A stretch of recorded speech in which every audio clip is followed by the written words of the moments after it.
In 1969, Elizabeth Kubler-Ross wrote a book called On Death and Dying, in which she said there were 5 stages of grief. And these are not linear stages, and not everyone experiences all of them when they've suffered the loss. They are just emotions that people typically may go through during the grieving process. Now, when I look at the current state of the world, it seems as though many people are going through a grieving process right now. It's like the world as we know it has changed. The old is gone, and many people are struggling with this loss. So let me just remind you of the 5 stages of grief that Elizabeth Kubler-Ross identified to see if you recognize any of these emotions, maybe in your own life or in other people's lives. The first one is denial. This is where people try and minimize or ignore the situation. They may say things like, oh, maybe this is not as bad as people say. Another one is anger. This is not fair. Whose fault is this? And they try and blame someone else, or they just rant and rave about the situation. Another emotion is bargaining. Oh, maybe if only I have a little bit of contact with some friends.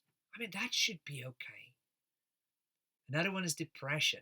This is where people are really overwhelmed by sadness about the situation. And they may say things like, oh, what's the point? I can't take this anymore. And the last emotion is acceptance. We will get through this.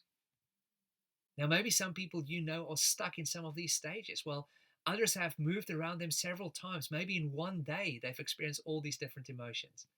Either way, one of the most helpful talks on grief or bereavement that I've ever heard was when the speaker said that you have to try and imagine that you want to paint a room sparkling white.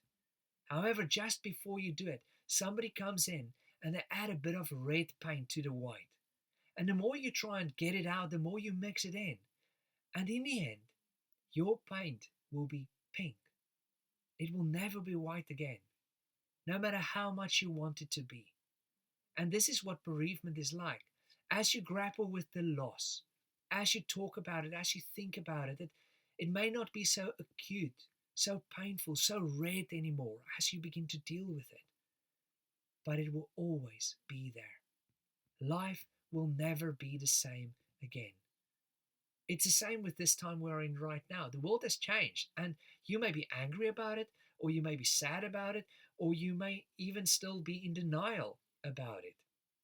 Whatever the emotions are that you're experiencing right now, the fact is that life as we know it has changed. However, what you need to know is that God has not changed. He is still the same. He is still good. He is still faithful. He still loves you, and He's still with you. So even though the world may feel slightly upside down right now, even though you are uncertain of how life will be in the future and what you may have lost in this whole process, instead of looking at the world and being overwhelmed by your grief, look at God and be overwhelmed by His presence and His love, because that will not change.